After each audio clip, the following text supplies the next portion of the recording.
Well, hello YouTube, and a warm welcome to the Essentially Crypto channel. My name is Ian, and as always, I'm your host.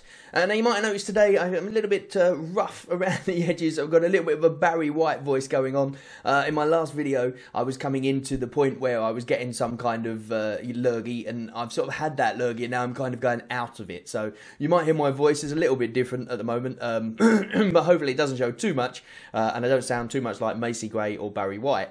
But anyway, let's get back to it. If you want to skip along to different things that you like, because there's a few different things in here, rather than sort of, making loads of little videos, I'll just make one long video with lots of different bits, and you can use the timestamps in the comments to skip to the part that you want if you don't want to hear about the other stuff. But just in case, there might be something interesting in there that you do want to hear about. And today's video is mainly about security, so we'll get to that in a second, but I thought I'd give you a little update on what's going on in my world of NFTs and all that kind of cool stuff. So let's have a look at the first thing.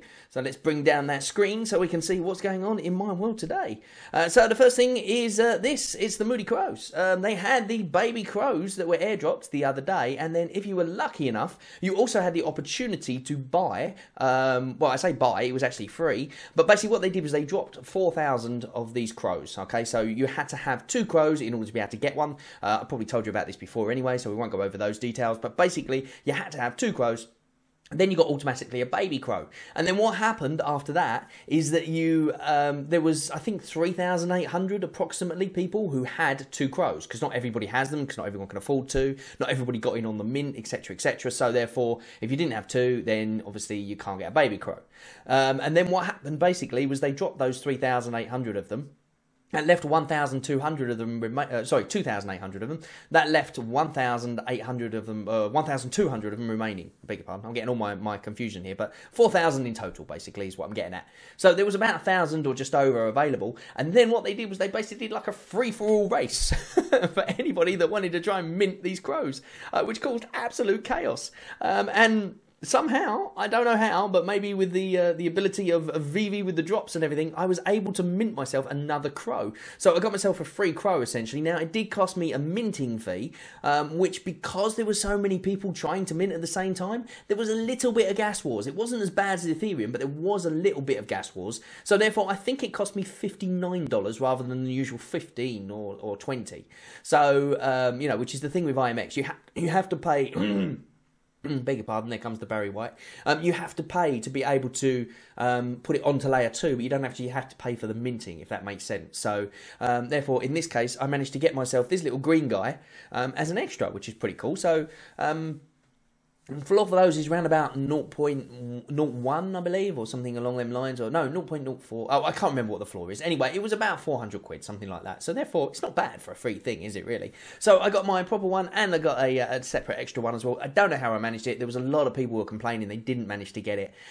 Transactions failed. Sometimes the transaction went through, which was pretty cool for people, and then they still didn't get their thing because of the fact that I guess there was some error on IMX, which incidentally, it is a very new platform, so that's why they're having lots of issues with it, different places and minting differently, etc, etc. So that's probably why Vivi haven't actually migrated to it completely as yet as well. So do bear that in mind, because it is a new platform. They've got to migrate the whole lot of Vivi, whereas just even these like NFTs themselves, who have got like 2,500, they're having issues themselves. Imagine what Vivi are going through trying to get everything sorted with the devs and all that kind of thing. So but anyway, the good thing is that it is a brand new platform, more or less, and because of that, it means that pretty much anything that you get in the first instances is likely to possibly go up at some point. Now, that's not financial advice, but obviously Krows was the very, very first one, so therefore that's why I got in on it for sure. And there's been a few other ones that I've sort of liked the idea of as well, and we'll go over a few of those anyway.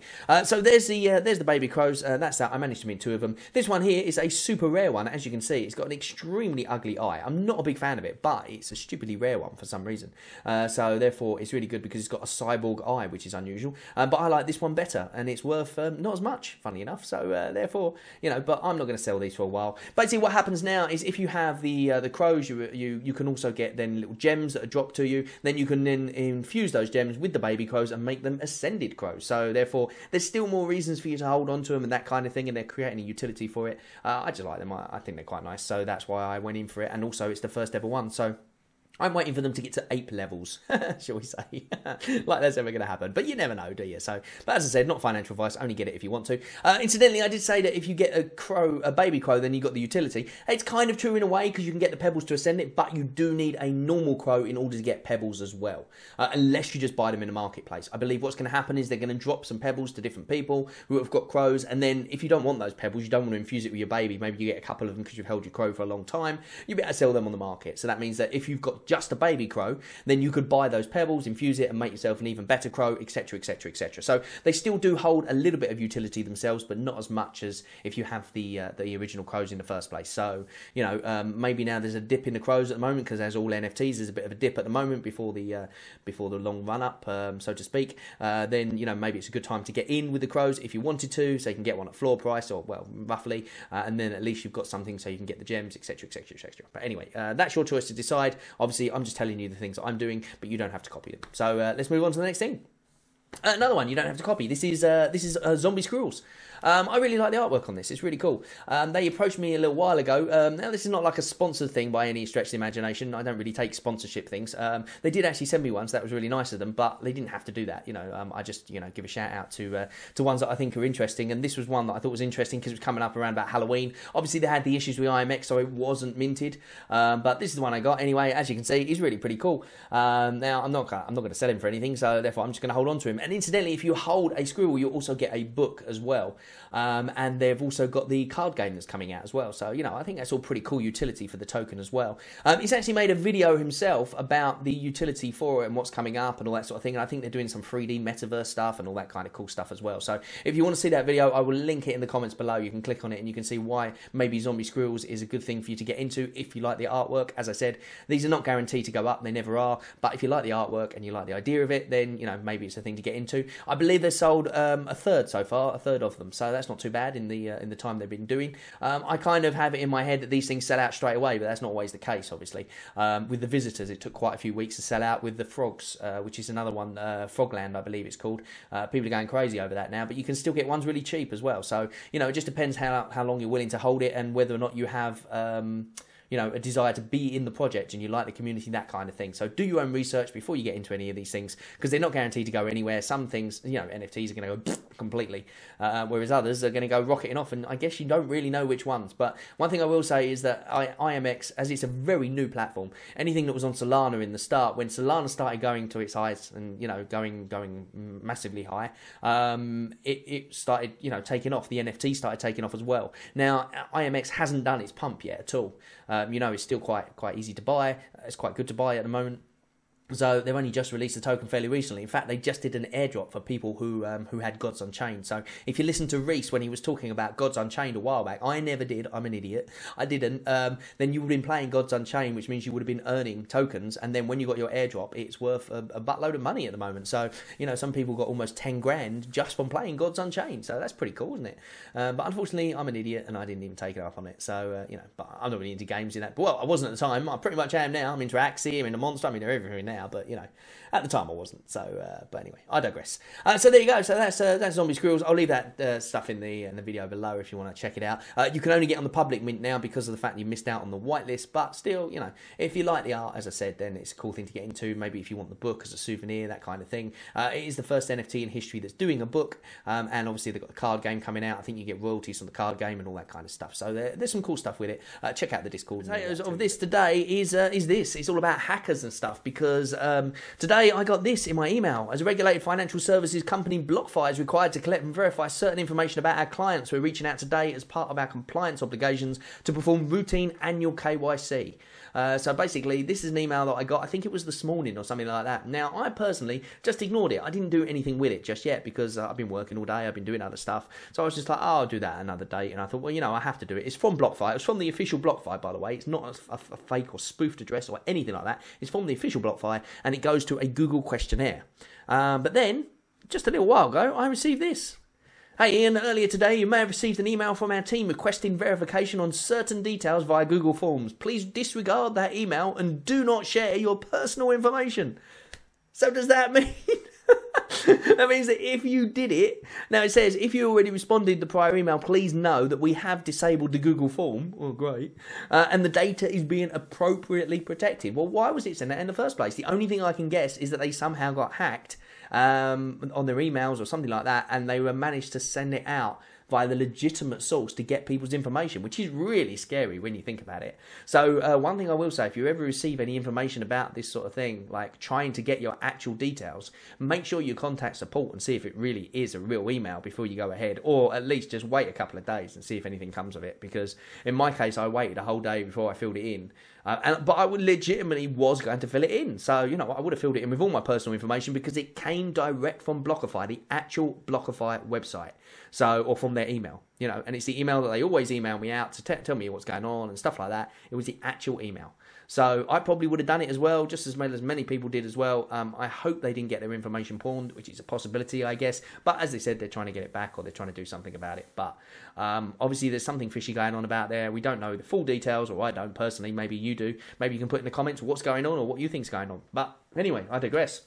So that's why I'm talking about security today, because, well, actually, not yesterday, it was yesterday, yeah, yesterday now. I got these really weird things pinging on my my Binance. I got these things pinging through and saying, oh, here's your security code, here's your security, and it was happening every 5 minutes, and I'm looking at it and I'm thinking, but I didn't even do it, so I'm thinking it must be getting hacked. It's the only thing. Somebody is trying to get into my Binance account. Now, I really did get worried. I'll be honest with you. I was absolutely worried. Now, here's the interesting thing, and many of you would know this if you watch one of my other videos, but I have this. This is a Ledger device. Now, I put most of my crypto on there. I did have some on Binance because I just wanted to keep it on there. Now, incidentally, it's not on there anymore. I've now moved it across to my Trezor, incidentally, because I actually prefer this. I prefer the system here with the actual screen to this one. But then I got this one because of the fact that I needed it for Omi, and I got this one because I needed it for Axie. So, but they're both the same, but with this one you can put Omi on it, and with this one you can only put the Ronin on it. So basically I needed them both no matter what, which is a real annoyance, but they're both as good as each other, but I prefer this screen to be able to do stuff on. So therefore, but in this case I'm going to show you how to use Ledger to put your Omi on and take it off, because what happened was, as I said, I got these pings from my Binance. I went in, I changed my password, that locks everybody out for 24 hours. I thought that'll sort it out, that'll be fine. And then again it started happening again the next day. I was getting it every 5 minutes, this thing. So I'm guessing somebody was trying to access the account. Now, as I said, because I've got this Ledger, I set up like a YubiKey type thing. It's called something else on Ledger, but I set it in one of my other videos, which I'll leave linked at the end of this video. And because I had that, nobody can do anything anyway. No one can actually log in unless they've got this, and nobody can actually withdraw unless they've got that as well. So I've set that up on my Binance. So I encourage you to do that as well, because even if you've got your two-factor authentication set up with your phone, then that's not a guarantee anyway, because obviously they can do a SIM swap. And it doesn't matter if you set up a PIN with the company or anything like that, because all they have to do is have an insider in the company, and then you're kind of stuffed, aren't you, really? So so always make sure that Google Authenticator, again, make sure you're using Google Authenticator or Authy as well. That's an extra layer as well. And a lot of people said, oh, that's fine, you can use that and that's perfect. Well, that is fine, but it can still be got round as well. I've heard of people who had that on and had other things on and still had their Binance account cleaned out.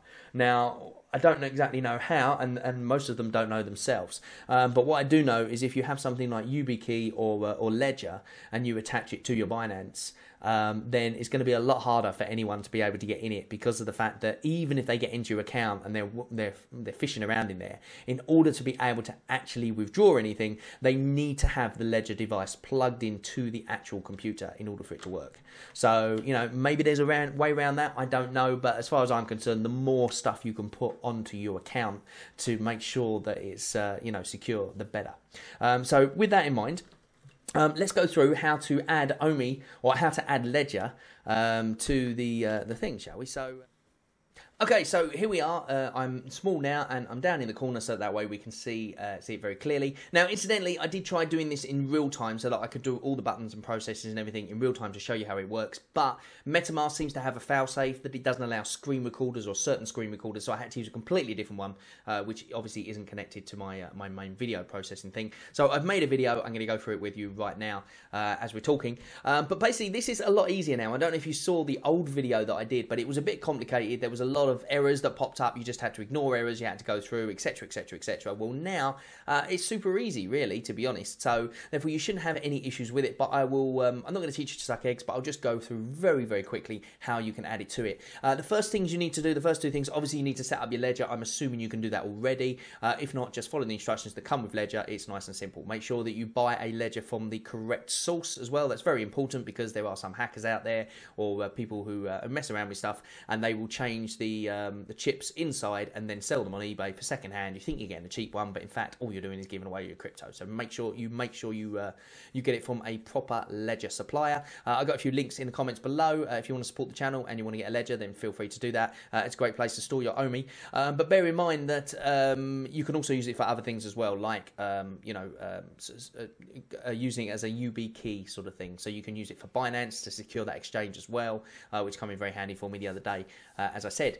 But anyway, so let's go on for this. So first thing, you need to install the Ethereum. I'm pretty sure that might even be installed already, but if not, install the Ethereum app through your Ledger Live, and then also the GoChain app as well. So you need to install both of those, and then what you need to do is you need to double click on them, and you need to go across to settings. Okay, so Ethereum thing comes up with the little boxes. You double click the two buttons on the top, and it will say something along the lines of, actually not along the lines of, but exactly what it says is application is ready. Okay, and then what you do is you click on again and again, and then you click to settings. You click on settings, and you make sure that contract data is allowed. Okay, because in these things, most of the time you need contract data. In the other one you did. I don't know if you still need it now, because I haven't tried it without it, but I'm pretty sure you do. So therefore, just make sure it's allowed, and you're all good to go, basically. And then you can go into along until it gets to back, and then into quit, and then you are back in your Ethereum app. Okay, so you've got your Ethereum app and you've got your GoChain app. Make sure you allow contract data on both of those. Then click into the Ethereum app again and double click again on the top, so it says application is ready on your little screen down here. Now, once you've done that, it's just a matter of attaching it to MetaMask. So now, incidentally, you don't need to have a MetaMask wallet in the terms of one that you use regularly, blah, blah, blah. You're just using this as a vehicle to be able to see what's on your Ledger device, okay? The Ledger device itself is connected to the MetaMask wallet, but sort of temporarily. But it doesn't have to be. Does that make sense? I hope that makes sense. So what I've done here is I've just set up a quick profile. Now, as I said, I couldn't actually screen record, so therefore I'm going to go through very quickly what I did here. So basically, you go up to MetaMask and you click on it. And then you'll see that little coloured ball type thing just there, okay? And it says one account, or it will say whatever it is. Now, incidentally, the reason I've got a completely fresh one here is because I've created a new profile in Chrome. And I found this is a really good way if you're having issues with your MetaMask or something like that, and you want to delete it, but you're really scared, because obviously once you delete it, if you're having issues with it and you haven't got the passphrase, or you've somehow messed up writing it down or whatever, I don't know, you can't get it back again, and you're completely stuffed, you lost all your crypto. So a good way to sort of alleviate the stress of this is to actually create a new profile in Google. And the way you do that is you just go up to the top, and you see where there's like a little picture. You've got MetaMask little thing, and there's like a little picture of me and my wife messing around. And what you do is you click on that, obviously not my wife and me messing around, because that would be silly, but you click on whatever picture you've got there, and then you just create or add an account, and you basically create a new browser for yourself. And the idea is that way other people can use your computer, browsing what they want, and it's got all their own settings. But what this does do, which is really good, is it means you can then download MetaMask on that browser. It's completely new settings, so then you can import your old passphrases and all that sort of stuff, import MetaMask to that one. And then your other one, after you've made sure it's all good, you can then delete it. So that way you haven't got the worry of, am I going to delete it, then try and reinstall it, and everything's going to go pear-shaped. You can simply do it on another browser profile. So I think that's a really good tip. I don't know how many people use it. I use it all the time now, because the other day I went and I tried to do it with Monster Wallet, and they brought out a new version of Monster Wallet. So therefore I decided to upgrade my new version of Monster Wallet. But what I didn't realise is that if you create accounts, now in MetaMask I'm pretty sure it's different. I'm pretty sure that if you create accounts in MetaMask, they all get ported over. The names don't tend to go, but the account 1, account 2 or whatever, they do go, and whatever's in them I believe goes. Correct me if I'm wrong in the comments below, maybe I am. But with Monster Wallet that doesn't happen. So if you had various accounts and then you uninstalled that wallet and then reinstalled it, then what would happen is you would lose all those accounts unless you imported them. Which, incidentally, if you look here, MetaMask has that same idea. You can see here it says account 1, create account, and import account. So you can actually import account from a code that's there. So it's a possibility as well that when you create your accounts, if you haven't written down that code, then when you go back in, you might find that those accounts don't exist anymore. So your main one does because it's the main passcode, but those accounts may not exist. So therefore, unless your thing gets completely wiped and you have to restart MetaMask again, I would always make sure that you open a new Google profile, transfer your MetaMask across to that, check everything's all okay, and then delete the other one. That's if you're like updating the wallet and that kind of thing. That's just my personal view, just to keep you as secure as possible. But anyway, so what you do is you go up to the top there, you click on that little coloured button, and then you simply go to connect hardware wallet. Simple as that, really. So it's really not that difficult. And then what happens is it pops up with Ledger and also Trezor, because you can use both of those. Incidentally, I've got both of those. But I use them for different things. But Ledger is the one we're worried about today because that's the one we're going to put Omi on. But if you want to use Trezor, it's exactly the same process as well. So you click on Ledger and you click continue. And then you'll see this little thing comes up, which is Nano S paired. So all you need to do is click on where it says Nano S and then click connect. And then lo and behold, what pops up now is a load of different addresses. So therefore, now I'm not going to click on the one that is the one I use already, because it's already got the Omi details in and stuff like that. So I'll click on number 2. So that's number 1. That's the one I usually use. But what I'll do is I'll click on number 2 so that way you can see. Now this is still on the ledger, by the way. There's quite a few of them. You can just choose whichever one you want. So normally you choose number 1 anyway.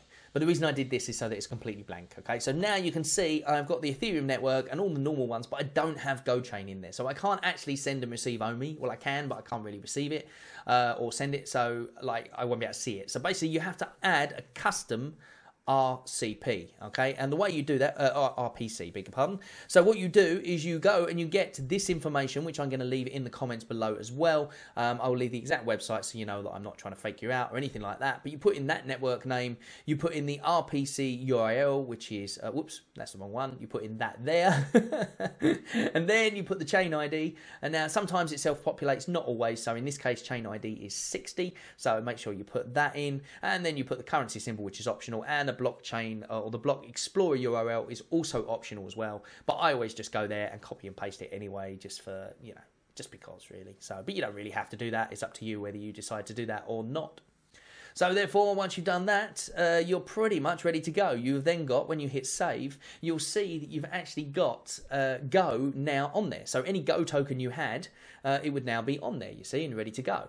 But you still don't have Omi, so you need to import the Omi as well. And the way you do that is you go to import tokens, and then you go to contract address, and what you do is you copy the contract address from the Medium article or from wherever you want to go. Incidentally, if you type in Ecomi or if you type in Omi contract address, sometimes you get the Ecomi token, which is a fake token, so do not put that in. It's not an Ethereum yet, so that is a fake token, so do not put that in, okay? Make sure you go to your blog, or make sure you use the details in the comments below, so that way you know you're on the right track, and then you get Omi pop up. Simple as that, really. So now you can hit back. No, you don't want to hit back, sorry, beg your pardon. You want to go ahead and cut. You want to import tokens. That's important.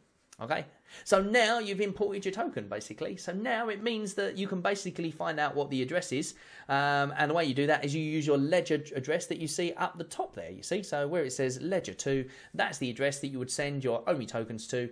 It's the address you send your Ethereum to. It's basically the address you send everything to anyway. So all you would do is you would send that across, and then when you've got it across there, you will see it populate in the thing. Simple as that, really. So that's how you attach your ledger. Now we're going to talk, and that's how you get your Omi on there. Now, incidentally, if you want to use Omi on your thing, you do need the Go token as well. So you need to get either some really kind soul to send you one from Reddit, or from a lot of people on the in the main Discord actually have them and are happy to send them out as well. So you can always ask him there. You can ask on Reddit. You can ask you know, anywhere really. There's a lot of people who have them. I personally don't have any. Unfortunately, I actually just begged, borrowed, and scrounged like most people do. So I've got one on my ledger, and I've got one on my my Trust wallet, where I basically moved it from my Trust wallet to my ledger. Because you need to have one on there essentially for gas. Now you only need one because it's a tiny amount of gas, which is the great thing. It's kind of good, it's kind of bad, because when we go to IMX, the gas is going to be more expensive, but then at the same time, we've got more opportunity. So, but the cool thing about GoChain at the moment is that it's so cheap to move around. So that's absolutely awesome. But yes, that is the situation at the moment. So now it is on your ledger. All you do is you send it to that address and you get Omi into your ledger. One thing to say is that make sure, because of the fact it doesn't cost much to send it anyway, I would send just one token, just to make sure when you get that token in there, or 10 tokens or whatever you want to send, but just send one token just to make sure it populates in there. Okay. Once you see it populate in there, then send the rest of your stuff across. But make sure that you always have a Go token on there as well. Now, a lot of people said they had issues getting it out of there with the Go token on there. And I've done a little video of how. Now I think it's been updated again since, but my MetaMask on my other browser is actually less good than this one. This is the updated MetaMask wallet, so it might even be different now. So it might even be plain sailing. But just in case, I'm going to play you that other video that I did to help people out with a lesser browser of MetaMask anyway, or the wallet that was just before this one. I guess maybe this is an update. I don't know. It looks different to me anyway. So, but I will show you how to now take your Omi off or send it off, because it's very simple. It just has to connect to Ledger Live, and that's it basically. So, therefore, as long as you've got the Ledger Live app on your system and you enable the Ethereum bridge, which we'll go through in a second, then you're all good to go. So let's go over to that video now so we can see how to do that. Okay, so here we are, and we're back with a different view. This is me at the side, so therefore I can show you it nice and clearly. This is the MetaMask here. Again, it's done on video, but a lot of people were commenting that they had trouble taking the currency off of the Ledger Live. So once they got it on, they had trouble taking it off. Now, I didn't actually put it in the video because of the fact that I thought it was kind of self-explanatory on its own, but it appears there's been a few updates and a few different tweaks that you need to do. So first thing is that when you go into Ledger now, or when you go into MetaMask, you go into the advanced settings and you'll find a little box. It's a drop down box. It says Ledger Live, and it gives you the option of preferred ledger connection type. So you've got the connection of Ledger Live, U2F, which I've no idea what it is, and also Web HID. Now, Web HID, I guess, is the default, and it's what we used in order to attach it to. So you'll probably find that will work perfectly well for sending it anyway. But just in case you have any issues, I don't know if you would, then I'm going to use Ledger Live today to show you how to do it, because that's how I do it. So therefore, that's the way I'm going to show you. I haven't tested the Web HID, so test it with that, and if it doesn't work with that, then simply change to Ledger Live and use the method that I'm showing you here. Either way, it's not going to cost you anything to do, because it will just fail the transaction and it won't work. So therefore, try them both and let me know in the comments which one you managed to use in the end. But basically, let's go through very quickly how it works. Now, first of all, why would you want to do this? There's a couple of reasons why you might want to do this, and that is because of the fact that you might want to take your currency and put it on an exchange, or you might be getting ready for when we put everything onto Immutable X. So therefore, that might be a reason you're doing it as well, but I'll speak about more about that in a moment. So let's go on this video, because as I said, you can't screen grab at the same time, so therefore let's show you this very quickly. So I've covered up different addresses and stuff like that just for security, but I think it's all okay anyway. But you click on Ledger anyway, I'm sure you already know that bit, and then you go up to Ethereum mainnet and you just change that to Go. Okay, so you must change that to Go, obviously, and then once you've done that, then what will happen is your Go token will pop up, and the amount of Omi you've put, I've hid that so that you don't see how little I've got, and then you can click on that. There's your Omi there, and you just click send, basically. So as you would any other wallet transaction, basically. You're basically using Ledger Live instead of using the Ledger as you would a normal wallet. There's no real difference. So then you just click on the actual address that you want to send it to. So I'm going to send it to my Trust wallet, so that way we can just test it out. You've got your Omi balance there. Again, I've covered it up. You've got the amount, which is your maximum, so you will put in your amount. So I'm just going to put one Go token in there. Now you might notice, one Omi token, just to send one, just so that we know it works. You can see there we've got the gas price and the gas limit, 2,005,4658. I don't change any of those numbers, and the reason I don't bother is because it's not actually Ethereum, it's actually in Go, and the amount you're going to have to pay is very tiny, to be honest. So therefore, I don't worry about what those numbers say. I just leave them exactly as they are, and then you just click the next button, basically, and then it comes up and it says to you that it's going to cost you this much in gas fee, blah blah blah. That is in Go, remember, so it's very small amount. Not sure if I've covered in the video already because I've been doing this video all day for one reason or another, microphone not working, etc, etc. So I've been re-recording it, so I can't remember exactly what I said, but you can get Go token from, you know, beg, borrow and steal from Discord and that kind of thing. So confirm the transaction. Incidentally, when you confirm it, you're going to have to go through the process of plugging in your ledger. Obviously, you plug your ledger in anyway already, and you should have gone to your Ethereum mainnet and double clicked on it, and then you can then change all the details in the metamask itself. You just need the actual app on there. You don't need to go in and connect to it. Once you've done that, you'll get this come up, Open Ledger Live. So obviously you just say yes, simple as that really. So you should have your Ledger Live already on your desktop. If you haven't installed it, just install that and then you're plain sailing basically from then on. It's nice and easy. So then once it's done that, what will happen is Ledger Live will open up. So here's Ledger Live opening up, doing its thing. And it comes up with Open Device Bridge. Expose your device accounts through WebSocket.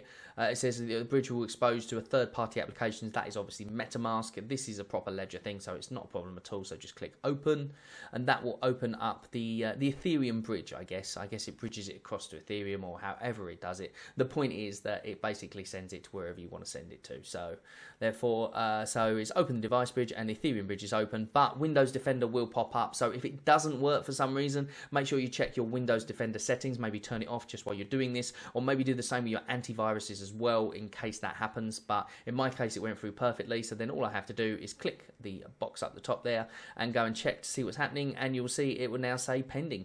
And then after a little while, that Omi token basically popped up in my Trust wallet. So there you go.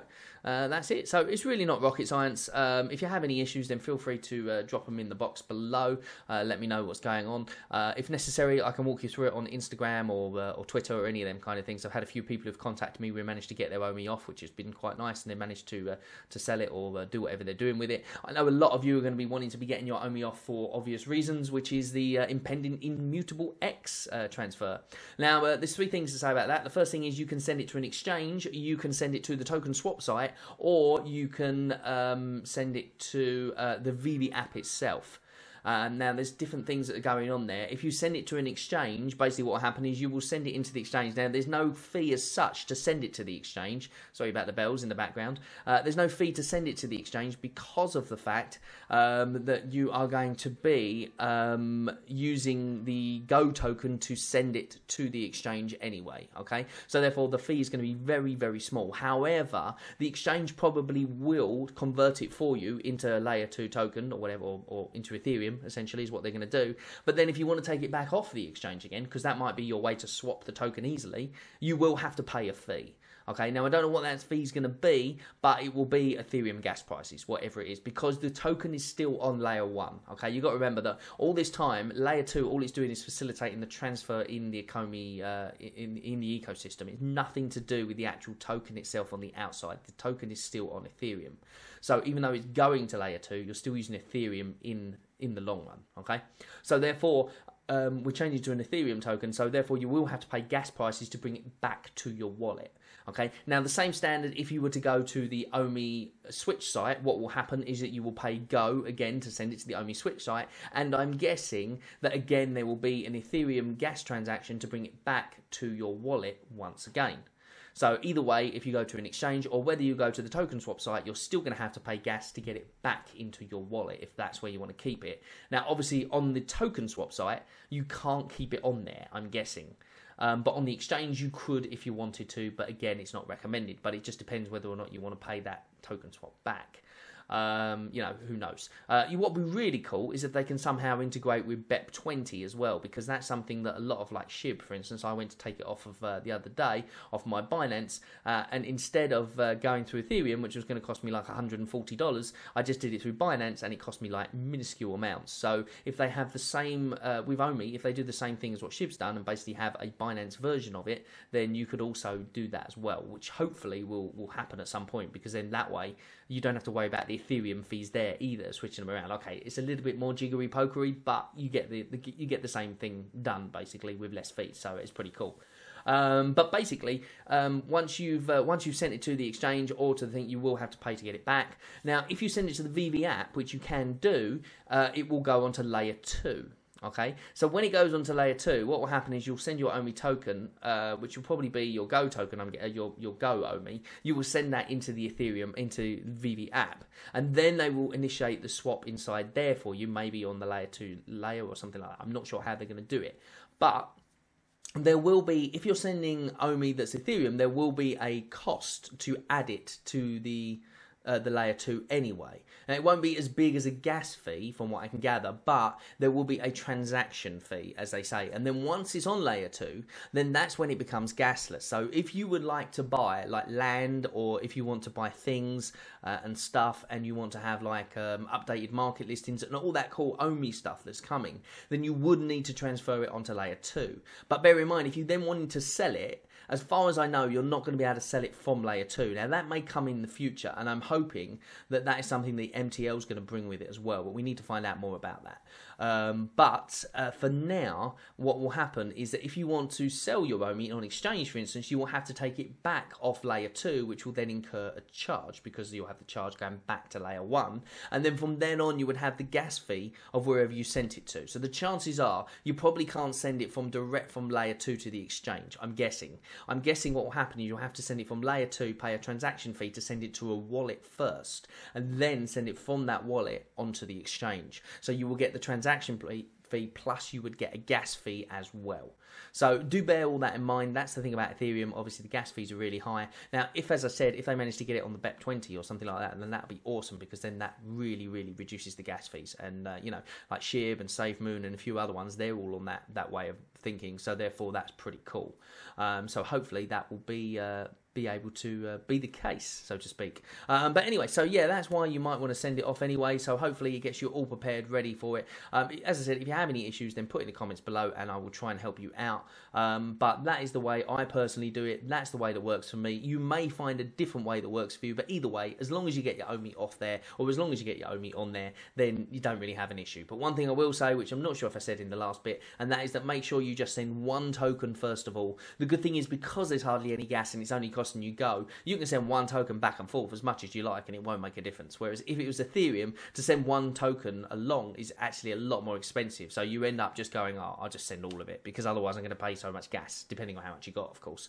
But I always like to send a little bit just to check I'm on the right thing, depending on what the gas is. But for Go, so cheap. Send one token, see if it populates. If it populates, then try and send it off of Ledger. And if you manage to do it, then you know that you're secure and you can send your Omi to Ledger and you can get it on and off as much as you like. Simple as that. And anytime you've obviously got your Ledger device that you put somewhere safe, and then when you want to look at your token, if you just go into metamask, it's always in there anyway. But if you you know, maybe you don't want to use metamask, you never use metamask again, you can also look at it through my ETH wallet. But you can also just go to another computer and put on metamask, plug your Ledger in, and you're away again, because it's not anything to do with the actual metamask wallet. You're just using it as a vehicle, or a viewer, shall we say, to be able to view it. So it's a bit like taking a DVD and putting it in somebody else's machine and still being able to see it.